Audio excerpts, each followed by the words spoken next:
Olá, meus amigos, muito bom dia. Sou o Dr. Antônio Martins de Faria, sou contador, sou advogado e moro em Santa Cruz de Capibaribe. Hoje são 5 de janeiro de 2026, né? Amanhã é dia de Reis, né?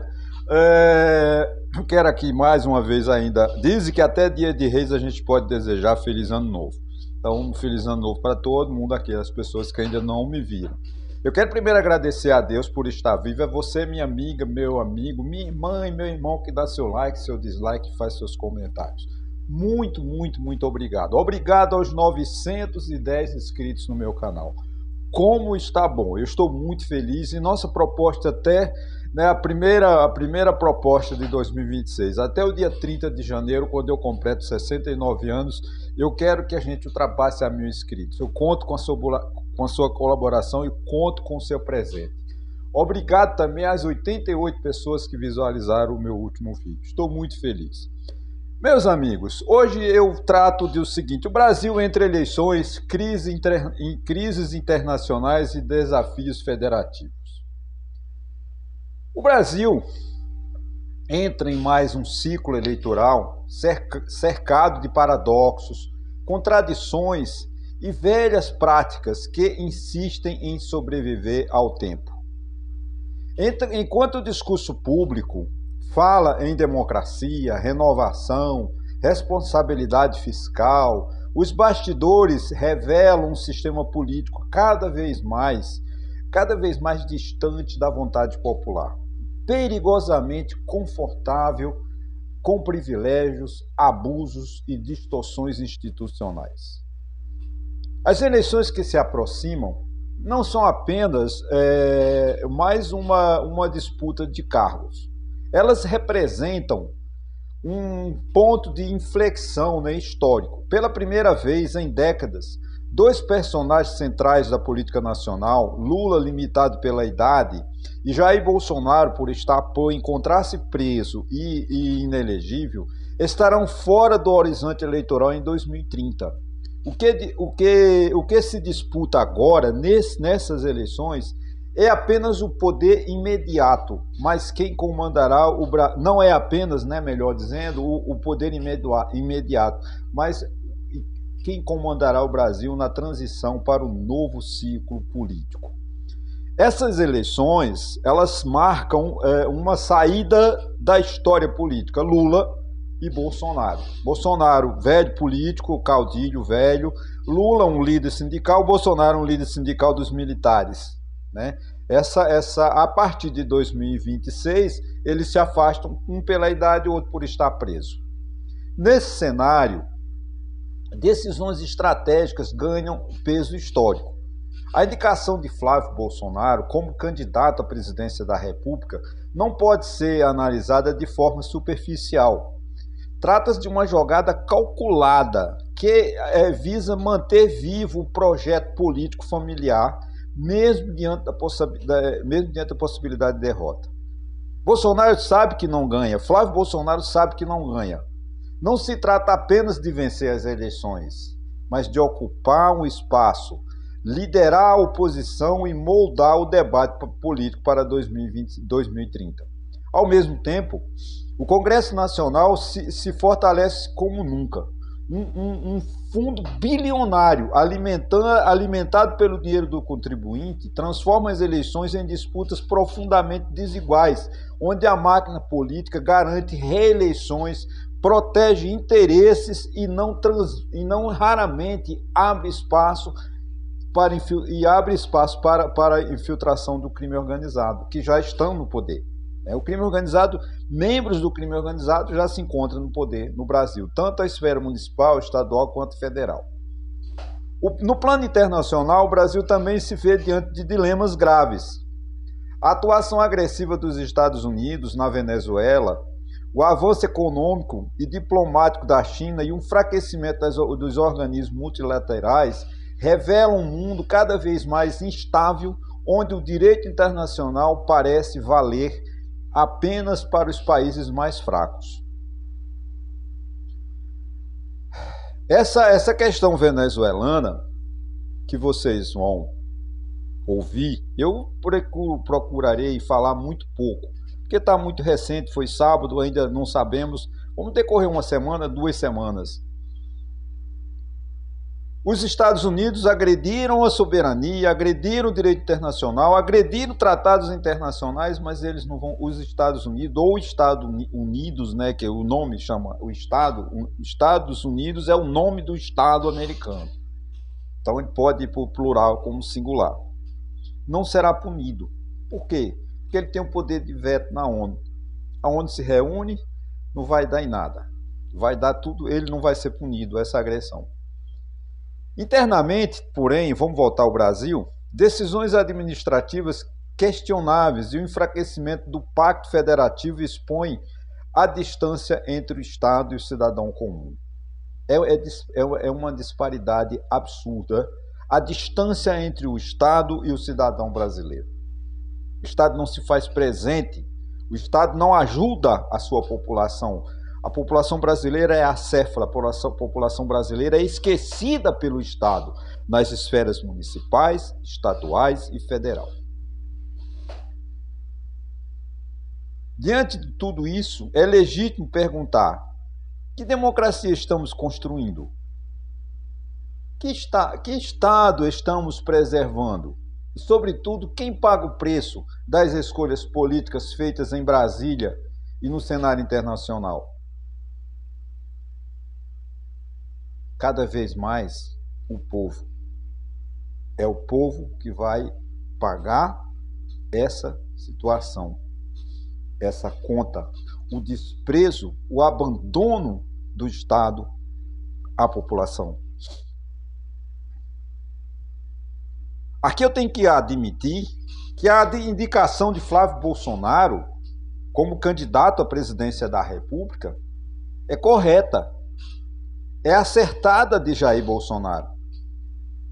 Porque eles não estão interessados em vencer estas eleições de 2026, mas a manutenção da família Bolsonaro como líder da oposição para 2030.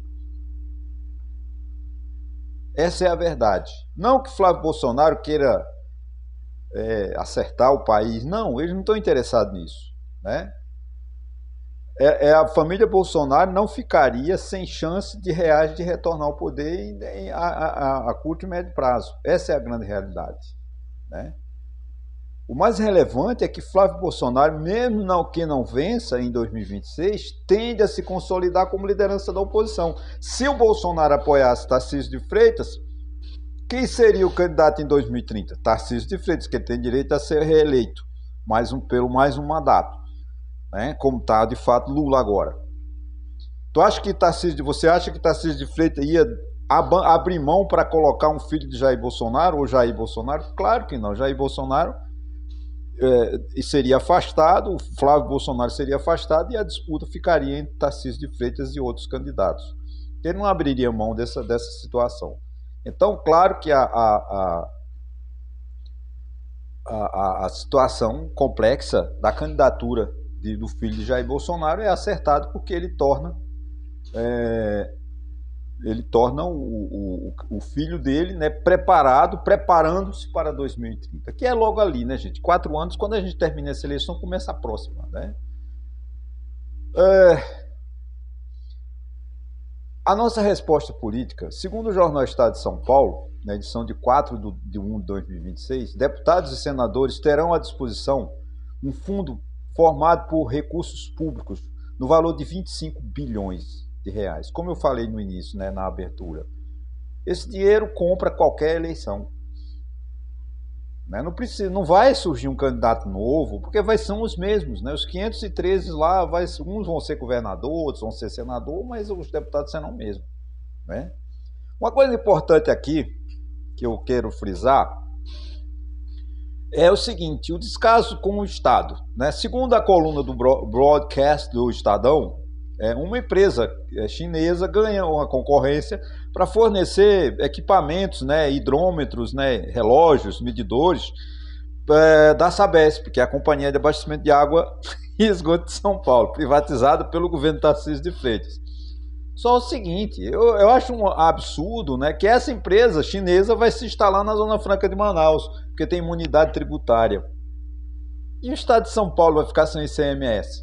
Olha a decisão, né? Olha a decisão absurda, arbitrária de um governador, privatiza uma empresa e quando a empresa que ganha concorrência, que vai gerar bilhões de tributos, não, ela não vai pagar o tributo porque ela se instala na Zona Franca de Manaus, que tem imunidade tributária. Essa é lamentável, né? A questão da Venezuela, como eu falei, eu falarei pouco, ela tem ainda muito recente, não dá, eu não sou cientista político, nem entendo de geopolítica, mas a gente já pode vislumbrar uma situação. O Donald Trump, como é o maior rico do mundo, um país mais rico, país militarmente bem estruturado, não podemos negar isso, fez essa agressão ao direito internacional, os tratados de Westfália de 1648, quando um dos principais acordos, né, foi exatamente que um Estado não interferia em outro, não agrediria outro. Mas a Rússia quebrou, né, com o avanço da Ucrânia, e agora os Estados Unidos quebrou esse pacto com o avanço, com a invasão à Venezuela, com o sequestro, né, de Nicolás Maduro. Pela tendência de hoje, que eu andei ouvindo, poderá ocorrer um isolamento americano. O imperialismo americano, você vê, eles publicaram ontem, uma mulher de um militar, alta autoridade americana, publicou uma foto da Groenlândia, né, uma ilha que pertence, acho que à Dinamarca, mas tem muito minério, e publicaram a bandeira dos Estados Unidos. Isso é uma afronta, de fato, né? É como se fosse quase uma declaração de guerra, né, que eles querem tomar. Eu não quero aqui, ninguém tem capacidade, eu não colocaria, só o pessoal radical, né, do MST, do PSOL, é que tem Gleisi Hoffmann, ela defende Maduro, isso não vou negar isso, mas nenhum Lula defende Maduro, vamos ser sinceros. Mas não podia os Estados Unidos fazer tal agressão, porque ele não agrediu a Nicolás Maduro. E veja bem, gente, essa questão, a ONU, ele agrediu a Carta da ONU, agrediu o direito internacional. Porque você pegar uma pessoa, sequestrar uma pessoa, um chefe de Estado, num país, levá-lo para Washington e dizer que você agora hoje ele vai ser ouvido por um juiz e processar, chama-se um juiz ad hoc, isso não existe. A competência de condenar um cidadão é da Venezuela. Então veja o que os Estados Unidos fizeram. Sequestraram uma pessoa na Venezuela, agrediram a soberania da Venezuela, agrediram a soberania da América Latina, né, e para levar o Maduro para Washington para ser processado. A desculpa do tráfico de drogas, gente, a Venezuela você pode ter todo defeito, mas ela não é a principal fornecedora de produtos, né, não aceitáveis pela sociedade brasileira. O problema dos Estados Unidos é que ele perdeu terreno para a China. Ele não tem como mais reverter o problema ao avanço chinês na América e no mundo. E o sonho do Donald Trump é ter país para desenvolver. O Império Americano precisa de produtos, de matéria-prima. Ele não tem tudo. Então ele vai ficar de louco pelo petróleo da Venezuela. Gente, o petróleo da Venezuela é a maior reserva de petróleo do mundo. É evidente que os Estados Unidos não querem ficar. Eles não atacaram a Venezuela porque querem democracia. Não, eles querem o petróleo da Venezuela. Assim como ele quer as terras raras do Brasil. A próxima vítima, se esse mantiver o isolacionismo americano, que eu acredito que vai acontecer, porque eu não vi a China, a Rússia, é óbvio que a gente esperava, mas a União Europeia ainda está em cima do muro. Não há Vamos aguardar a reunião da ONU, dos 193 países, né, que são filiados à ONU, terão oportunidade de se manifestarem amanhã ou hoje, não sei, sobre isso. Dos 193 países que são filiados à ONU, 156 tem comércio com a China. Então você vê a diferença, 193 para 156. Um exemplo do Brasil. Né? O Brasil tem uma relação comercial com os Estados Unidos, 16% das exportações e parece que 11% de importação, quando na verdade a China é 25%. Então o Brasil tem mais interesses econômicos hoje com a China do que com os Estados Unidos. Então o governo americano ele precisa de avançar. A próxima vítima com certeza é Cuba ou a Colômbia, porque ele está cismou com a Colômbia. Ele vai atacar de novo. Essa guerra, tomara, eu sinceramente, eu estou esperando que essa vice-presidente, que acabou de fazer uma declaração, dizendo que quer o apoio dos Estados Unidos. Eu acho que, eu não posso afirmar nada, mas parece que houve uma traição a Maduro. Tendo em vista que a vice-presidente hoje fez uma declaração dizendo, olha, os Estados Unidos, eu conto com você. Ela não falou em momento algum de sequestro. Porque isso é um sequestro. Não foi uma derrubada de poder. Não, foi um sequestro. Eles sequestraram o presidente da Venezuela e a sua esposa e levaram para Washington. O resgate é o petróleo. Eles querem o petróleo da Venezuela. Nós não sabemos nem se tem esses crimes lá, se Maduro cometeu esses crimes lá, mas a CIA deve mostrar um monte de crime lá. Então, com certeza o Maduro vai ser que nem o Noriega. Né, que há 30 anos, há poucos anos, ele também, acho que no mesmo dia 3 de janeiro, ele invadiu e tirou esse presidente lá. Né? Essa é a realidade. Agora, uma guerra civil na Venezuela é um desastre. Eu espero que isso não ocorra, tá? Porque vai afetar, de certa forma, o Brasil. A entrada, se houver uma guerra civil, a entrada de venezuelanos no Brasil vai, vamos dizer assim, desmoronar as estruturas daqueles precários estados e municípios vizinhos à Venezuela. O Brasil já é um país carente, um país que não atende à saúde, não atende nada. O governo brasileiro não oferece a mínima ajuda ao povo brasileiro, porque nós não temos saúde, nós não temos transporte, nós não temos segurança, nós não temos nada. Mas imagine na região norte, onde está a Amazônia, a região amazônica está esquecida pelo Estado. O Estado abriu mão da Amazônia. O governo brasileiro não quer saber da Amazônia. Entregou para a bandidagem. Essa é a realidade. Existe o Ministério de Minas e Energia, existe o Ministério de Meio Ambiente, mas não fazem nada pela Amazônia. Não tem recurso. Os recursos são para pagar 25 bilhões de emendas. Então, vamos aguardar a Venezuela. A Venezuela é o primeiro conflito internacional de gravíssima né, no mundo e que nós temos que aguardar e esperar que se mantenha o povo venezuelano, se mantenha em calma com essa vice-presidente, que ela já disse que está disposta a colaborar com os Estados Unidos. Né? Vamos ver o que é que dá. Tomara que não dê uma guerra civil, não crie uma guerra civil na Venezuela, tendo em vista que vai acabar sempre no mais fraco. Eu espero que Deus proteja o povo venezuelano. Não estou defendendo Maduro. Agora, de certa forma, a agressão do governo americano... E tem uma coisa, e uma vergonha nacional, vou encerrar, uma vergonha o Tarcísio de Freitas. Essa direita nojenta, essa direita entreguista, essa direita falsa, essa direita fascista de Tarcísio de Freitas, de Bolsonaro, defendendo o governo Trump. É lamentável, gente. Tarcísio de Freitas, a família Bolsonaro são vergonhosos para o nosso país. Por tudo que você odeia a Venezuela, você não pode ficar a favor dessa agressão que os Estados Unidos fizeram contra a Venezuela e contra nossa soberania. Porque ficou provado que nós não tem respeito. O Tratado de Westfália, gente, foi criado em 1648. Vou ver se eu tenho ele aqui. Aqui, ele diz assim, uma das coisas básicas que diz assim, né? Vamos lá, ele tratou uma das coisas, não vou ler tudo, né?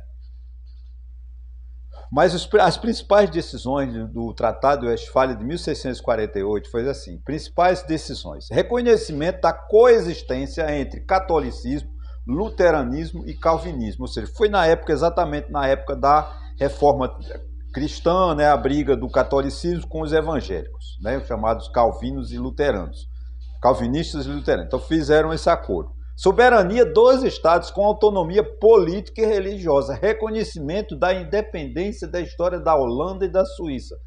Né? Isso foi o que tratar. E o enfraquecimento do poder central do Sacro Imperador. Né? E a importância jurídica, esse tratado, gente, ele tem uma importância jurídica fundamental até hoje. E o governo Donald Trump, ó, fez, e tem o aplauso da hipocrisia brasileira, Tarcísio de Freitas e a direita. Não podemos ficar, batermos palma, aplaudirmos Donald Trump. Ele é um imperialista, é um ditador, é um fascista, é um desonesto, não merece o nosso respeito em hipótese alguma. É claro que a decisão, a nota do Brasil está certíssima, o presidente Lula está correto. Eu acredito que, como eu falei, há o isolamento americano nesse momento. O presidente da França, que não está muito bem politicamente na Europa, mas ele não ligou para o presidente dos Estados Unidos, ligou para a Venezuela. Então você mostra a fraqueza do Donald Trump. A União Europeia, que são 27 países, está calada, ela não se manifestou. Com uma declaração da Alemanha, até Israel fez uma declaração, não fez contrária, mas deu a entender que não concorda com a agressividade que Donald Trump fez contra a Venezuela. Então eu vou aqui encerrando. Na quarta-feira, acho que essa questão da Venezuela já estará mais esclarecida. Nós vamos acompanhar e vamos passando, né, pensando, analisando essa situação que é gravíssima para todos nós. Não pense que lá na Venezuela não me afeta. Afeta sim, e muito. Porque se houver um processo de uma guerra civil na Venezuela, a Venezuela vende muito petróleo, vai haver um aumento de petróleo, vai haver um aumento de combustível e todos nós vamos pagar essa conta. Então, queremos paz. Nós precisamos de paz e não de guerra. Ok, gente? Muito obrigado mais uma vez e até quarta-feira, se Deus quiser.